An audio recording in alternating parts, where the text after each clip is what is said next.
자, 우리 이제 지난 8월 초부터 여러분 잘 눈여겨보신 분들은 아시겠지만 우리 신앙에 찾아올 수 있는 낙심, 영적인 침체 이런 것들이 있을 수 있다. 이걸 어떻게 극복해야 되느냐 이런 말씀을 주일날 계속 드렸어요. 아마 이번 주까지 또 이어지게 될 텐데 우리 삶의 여정 가운데 어려운 문제들이 찾아옵니다 이런 이야기를 계속 드렸던 것 같습니다. 자, 그러면 그런 문제들을 우리가 대비하고 믿음으로 잘 극복해 나가고 영적 승리를 위해서 나가야 할 텐데 또한 동시에 우리의 그런 심령들을 어떻게 채워나갈 것인가, 무엇으로 채울 것인가 이게 참 중요합니다. 이제 바캉스 시즌이라 많은 성도님들이 지난 주일에도 여러 가정 같이 어디 또 여행도 떠나시고 그러셨던 것 같아요. 다행히 코로나 때문에 멀리는 못 나가시더라고요. 항공기 사고가요, OECD 국가 중에서 일어나는 이 항공기 사고만 해도 30 몇 개 나라에 불과한데 무려 1년에 이 사고로 사망하는 사람의 수가 8만 명이 넘어요. 그러니까 비행기 사고로 8만 명이 넘는 사람들이 OECD 35개 국가 안에서 일어난단 말입니다. 많이 여행이 자제가 되어서 이런 위험들을 우리가 좀 피해가고 있다 이렇게 볼 수가 있고 코로나19가 많은 이런 문화 형태를 바꿔 놓았어요. 바야흐로 바캉스의 계절인데 바캉스라는 말은 프랑스 말이죠. 비운다라는 뜻이에요. 그러니까 비우기만 하면 다 되는가? 아니요. 우리 성도들은요. 믿음의 법칙에는 비우기만 하면 안 돼요. 우리 마음을 비워놨더니 마귀가 더 악한 놈들을 데리고 더 강력하게 그 빈 곳에 찾아 들어온다는 거예요. 그러니까 우리의 빈 마음을 채워야 되는데 이것을 무엇으로 채울까 하는 이 말씀을 먼저 드리려고 합니다. 자, 이 기간에 신앙을 좀 점검하고 새롭게 하는데 필요한 말씀이 될 텐데 먼저 여러분 우리의 일상을 한번 좀 돌아보면서 바쁘게 사는 것에 대해서 한번 좀 다른 정의를 가져보면 좋겠어요. 전에 한번 이 책을 소개했는데 피에르 쌍소라고 하는 철학자이자 컬럼니스트가 있습니다.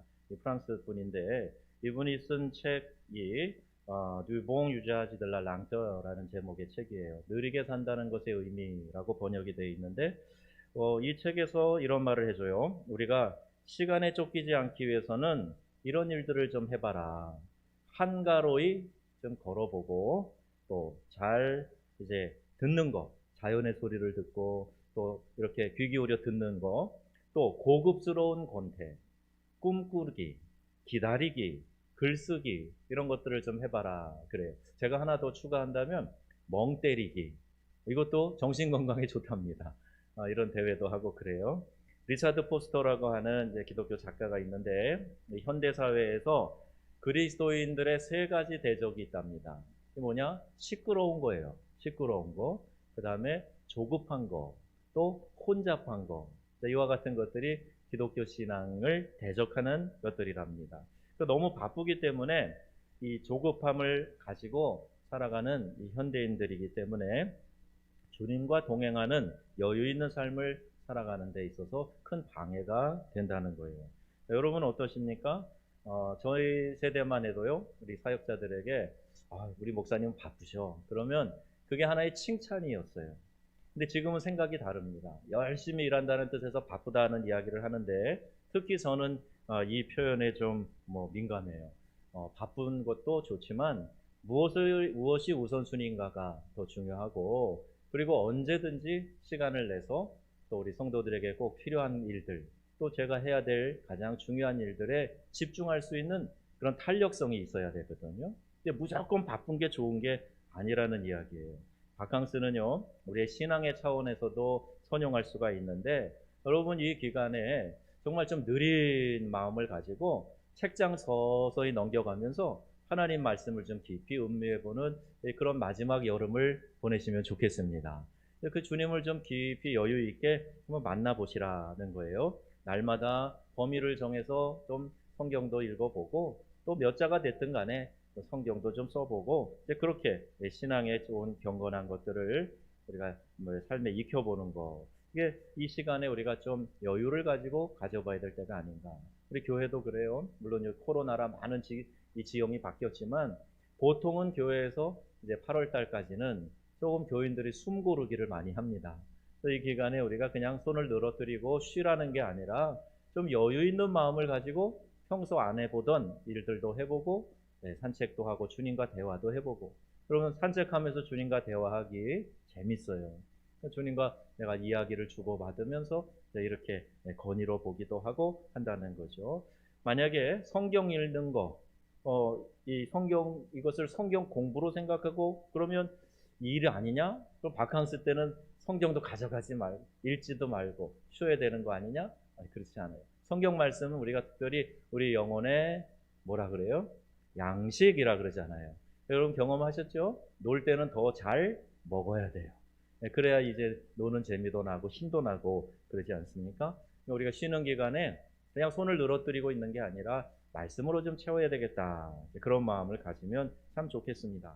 우리들에게 이 말씀 훈련이 잘 되고 있는가 하는 걸 한번 점검해 보셔야 되는데, 성경을 꾸준히 안 읽는 분들에게 물어보면 대부분 시간이 없다 그래요. 내가 시간이 없어서 그 말씀을 읽으려고 그래도 안 되고, 어쩌다가 좀 시간을 내서 성경을 펴면 바로 졸음이 와가지고 잠이 잘 안 올 때만 성경을 펴서 읽는다는 거예요. 바로 자게 된다고. 근데 우리가 바빠서 성경을 잘 못 읽는다, 이 말도 틀린 말이 아닙니다. 목회자들도 이렇게 참 바쁘게 살아요. 한국에서의 목회 더 말할 것 없습니다. 저도 전도사 시절부터 또 이렇게 부교육자로 사역을 하는 동안에도 열심히는 했던 것 같아요. 바쁘게 열심히. 그러면 스스로에게도 만족이 되고 주변에 보는 사람도 열심히 한다, 좋게 봐주고 그랬어요. 그런 칭찬 들으려고 무조건 열심히만 달리고 참 바쁘게 뛰어다녔어요. 유진 피터슨, 우리 영성학자로 많이 알려져 있는 목사님인데, 묵상하는 목회자라는 제목의 책이 있어요. 여기에서도 바쁜 목사, 이 바쁨, 비지라고 하는 이 바쁨은 목회자의 본질에 해당하지 않는다, 이렇게 지적하고 있어요. 우리 한국 목사님이 너무너무 바쁘신데 이게 목회의 본질과 좀 거리가 있다는 거예요. 그러니까 이제 너무 바쁜 것을 버리고 목회자의 본질에 충실해봐라. 말씀과 함께 살아가는 목회자가 되고 싶고, 기도하는 목회자, 설교하는 목회자, 다른 이들의 말에 귀를 기울이는 목회자가 되고 싶다. 유진 피터슨이 이렇게 책에서 고백을 하고 있는 거예요. 이거의 목회의 본질이라고 얘기하고 저도 깊이 공감을 합니다. 제가 아는 어느 시인 집사님이, 목사님 차 한잔 합시다, 그래갖고 앉아가지고 몇 시간씩 이야기를 나누고 했던 기억이 나요. 그러면서 그분이 늘 우리 목사님 안 바빴으면 좋겠다, 이런 이야기를 하고 그래요. 그 무렵에 제가 읽은 책에서 바쁜 목사는 나쁜 목사다, 이렇게 표현한 구절이 있어서 제가 그때 그 생각이 나가지고, 우리 목사님 바쁘셔 그러면 제가 덜컥 겁이 나요. 내가 뭐에 바쁘지? 먼저 또 생각을 하게 되고 우선순위를 생각을 하게 되고 그렇습니다. 이번에도 갑자기 큰일이 났어요. 그날따라 일이 많이 있었어요. 방문하는 손님들도 있었고 해야 될 회의도 있었고, 그런데 우선순위를 생각해 보니까 다 필요 없더라고요. 그래서 아침에 이제 안 집사님하고 쫓아 내려가서 오전 내내 병원에서 같이 지낼 수 있었는데 가길 참 잘했다, 같이 있기를 참 잘했다, 그런 생각이 들어요. 이게 우선순위 문제거든요. 바쁜 많은 일들이 있지만 그러나 무엇이 본질인가 생각하면서 그 일에 대해서는 바빠도 괜찮아요. 그러나 다른 일에 대해서는 한없이 또 여유로울 수 있는 그런 마음이 필요하다는 거예요. 늘 신방하고 예배 상담하고 일주일 어김없이 찾아오는 설교 준비해야 되고, 찾아오는 사람 만나야 되고 그래야 되지만, 이에 못지않게 또 행정적인 일들도 많이 있지만 예수님 어떻게 하셨는가 가만 보니까 예수님도 참 바쁘게는 사셨어요. 피곤을 느낄 정도로. 그런데요, 또 가만히 보면 그 산적한 일들 가운데서도 언제나 우선순위를 잃지 않으셨다는 거예요. 그게 뭐냐? 습관을 쫓아 기도하신 일이에요. 아무리 바빠도 예수님은요, 시간을 정해놓고 기도하셨다 하는 거 찾아볼 수 있고, 또 말씀 선포하시고 가르치시는 일, 병자를 고치시는 일, 그러니까 사람에게 집중하셔서 예수님은 그 사역을 진행하셨어요. 바쁘지만 늘 해야 되는 산적한 일이 있지만 한 영혼에게 집중하시고 그 목회 사역을 하셨던 그런 모습을 보게 되고, 또 도전받고 배우려고 합니다. 그래서 본질이 아닌 것에 바쁘는 것 아니고 본질에 바쁘도록 우리 시간을 좀 잘 관리하고 조정할 필요가 있다는 거예요. 그러기 위해서 여러분 기도하는 시간, 말씀 읽는 시간 이건 딱 구별해 놓을 필요가 있어요. 우리가 한 달에 생활해야 될 것 중에 11조를 구별하는 것처럼 하나님 앞에 기도하는 시간, 말씀 읽는 시간 이건 딱 구별하면 좋아요. 저 같은 이제 전임 사역자는 새벽이 그 좋은 시간이에요. 그래서 기도하는 시간을 여유롭게 가질 수 있고 또 저녁 시간에 또 이 자리에서 기도하면서 시간을 정해놓으면요 그게 우선순위가 되니까 다른 일들을 좀 줄일 수가 있어요. 시간을 좀 더 이렇게 관리해서 우리 컴팩트하게 사용할 수가 있게 돼요. 그러니까 여러분들에게 이 여름을 보내는 마지막 시간에 한번 제안을 하고 도전을 합니다. 우리 하나님의 말씀으로 채우는 시간 그리고 주님과 기도로 대화하는 시간 구별해 놓으실 수 있기를 바랍니다. 그래야 내 영혼이 건강하게 세워져 가는데 또 여러 가지 풍파가 일어날 때 시험이 들고 휩쓸리지 않는데 너무너무 이것이 중요한 거예요. 우리의 삶이 참 바쁜데 그래서 많은 걸 놓치고 살아요. 내가 경험하고 있는 이 세상과 문화와 삶과 이 신앙의 이 피상화 그것을 벗어나기를 원한다 한다면 우리가 말씀 속으로 좀 깊이 들어가야 돼요. 그리고 그 안에서 조용히 묵상하면서 우리 주님을 만나고 대화하는 그런 시간이 필요하단 말입니다. 하루 중에 여러분 이런 시간이 딱 보장되어 있습니까? 만약 없으시다면 좀 당장 그런 시간을 가져보세요. 하나님께 질문하는 거예요. 내 주변에 일어나는 상황들에 대해서 그리고 내 마음속에 일어나는 여러 생각들에 대해서 하나님께 묻는 거예요. 그리고 말씀에는 뭐라고 가르치고 계시지? 하는 것을 생각해 보고요. 그 말씀을 찾아보는 거예요. 새벽에도 주시는 말씀 생각해보고 주일날 주셨던 말씀이 뭔가 한번 되짚어보고 주보에 있는 설교 요약도 읽어보고 그러면서 오늘 나에게 주시는 하나님의 음성이 무엇인가 이걸 찾아보는 겁니다. 성경에 나오는 수많은 영적인 사람들은요 그런 특징이 있었어요. 하나님의 말씀에 귀를 기울이면서 살았던 사람들입니다. 모세가 그랬고요, 여호수아가 그랬고요, 사무엘, 이사야, 예레미야, 엘리야 그들은요 하나님께서 그들에게 말씀하시는 것은 무엇이든지 귀담아 들으려고 했던 거예요. 그러니까 특별한 어떤 능력이 자생적으로 있었던 게 아니라 하나님의 말씀을 내가 놓치지 않고 들으려고 그렇게 늘 주의를 기울이고 말씀에 귀를 기울였더니 하나님께서 그들을 통해서 놀라운 일들을 이루어 가셨다는 겁니다. 엘리야는 우리와 성정이 같은 사람이로되 야고보서에 나오죠. 그가 기도하니까 3년 6개월 동안 비가 그치고 땅에 비가 내리지 않았다. 우리랑 똑같은 사람인데 그렇게 했다는 거예요. 여러분도 하나님의 말씀에 민감하여서 그 말씀 듣기를 사모하면 여러분을 통해서도 하나님이 위대한 일들을 이루어 나가시리라고 믿습니다.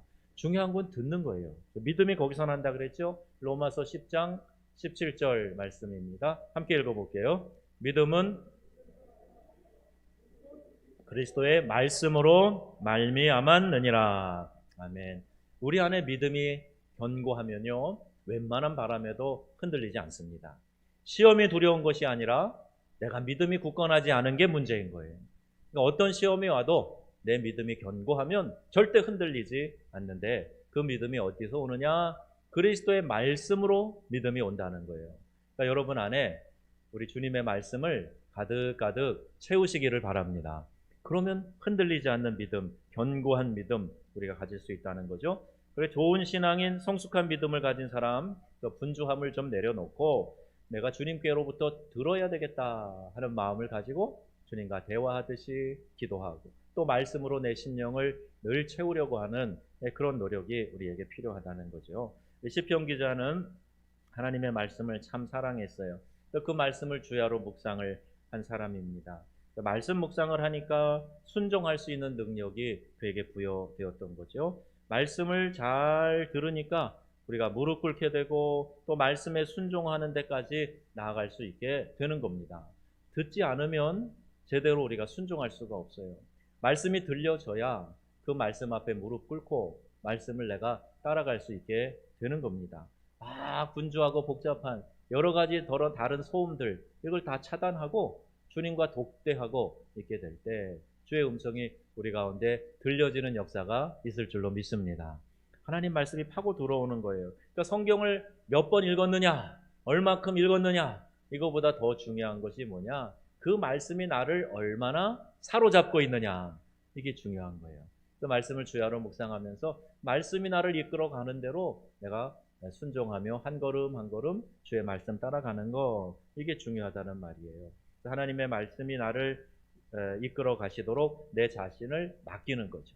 수영할 때 물에다가 몸을 맡기고 가만히 있으면 몸이 저절로 물에 뜨는 것처럼 말씀 앞에 내가 맡기고 순종하는 그런 자세가 필요하고, 이 시편 기자가 주의 말씀을 사랑한다 하는 말씀, 꿀, 곧 송이꿀보다 더 달다 그랬어요. 오늘 본문에 있는 시편 119편에 보니까 말씀과 함께 한다는 것이 뭐냐?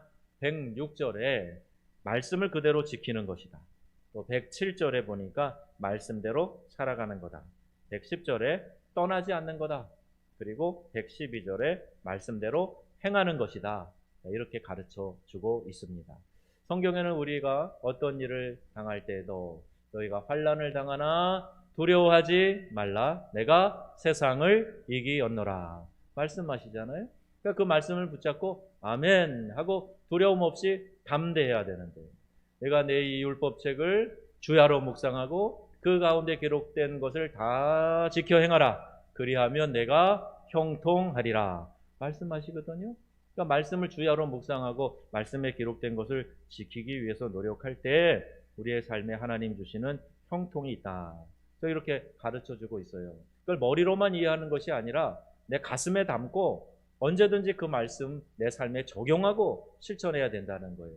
화평을 말씀하시고 사랑을 말씀하시고, 그러는데 그 말씀이 상황에 부딪히면 온데간데 없어지고 그냥 내 버릇대로, 내 하던 방식대로, 내 성질대로, 상황대로 하는 거는 그 믿음이 견고한 게 아니죠. 말씀이 내 안에 충만한 게 아니에요. 이 여름 마지막 부분에 여러분, 말씀을 내 안에 충만하게 채우는 일에 더욱 힘쓰는 성도님들 다 되시기를 바랍니다. 자꾸 들으세요. 그리고 자꾸 읽으세요.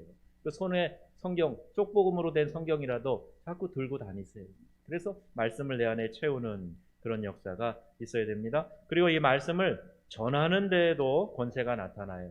저처럼 이렇게 설교하는 기회가 있는 사람도 있지만, 여러분들도 옆에 있는 사람들에게 하나님 말씀을 나눌 수 있어요. 간증으로, 오늘 내가 묵상한 말씀으로, 내가 오늘 큐티한 거 가지고, 새벽에 와서 들은 말씀을 가지고 옆에 있는 사람들에게 하나 두 개씩 나눌 수 있단 말입니다. 근데 그 말에 능력이 있어요. 그러니까 여러분 입술에 다른 것을 담아내려고 하지 마시고요. 엉뚱한 거 가지고 이러니 저러니 따지고 그러지 마시고요. 여러분 입술로 가능한 한 많이 하나님의 말씀을 여러분 입술에 담으시기를 바랍니다. 그럼 거기에 역사가 있고 능력이 있어요. 이 아프리카 해안 부족이요, 이 나무 이제 다니는데 좀 이렇게 걸리적거리고 방해가 되는 나무를 치우기 위해서 그거 막 뽑으려고 하는 게 아니라 지나다니면서 그 마을 주민들이 한마디씩 나무에다가 저주를 한다는 거예요. 그러면은 결국 그 나무가 시들시들 말라져 가고 뿌리채 이제 말라져 죽게 된다는 거죠. 우리 양파 실험하잖아요. 이 예쁜 양파야, 너는 무럭무럭 잘 자라거라. 이거 잘 자라는데 이 썩어 문드러질 양파야. 그리고 계속 저주하면 이게 자라지 못하고 진짜 그렇게 된다는 거예요. 그러니까 보통 말하는데 이런 권세가 있다 하는 게 MBC 다큐멘터리에도 나오고 그랬어요. 성경은 그것을 분명하게 우리에게 말하고 있습니다. 그러니 여러분, 우리의 입술에 남을 축복하는 말, 격려하는 말, 사랑하는 말, 이게 담겨져야지 그 사람도 살고 나도 살게 되는 역사가 나타나게 되는 겁니다. 근데 내가 말하면 누가 제일 먼저 들어요? 내가 들어요. 그런데 내가 다른 사람에 대해서 저주하는 말, 미워하는 말 하게 되면 그걸 내가 들어서 내 몸이 병들고 내가 마음이 행복하지 않고 마음이 병들어가고 영혼이 약해져가고 그렇게 되는 거예요.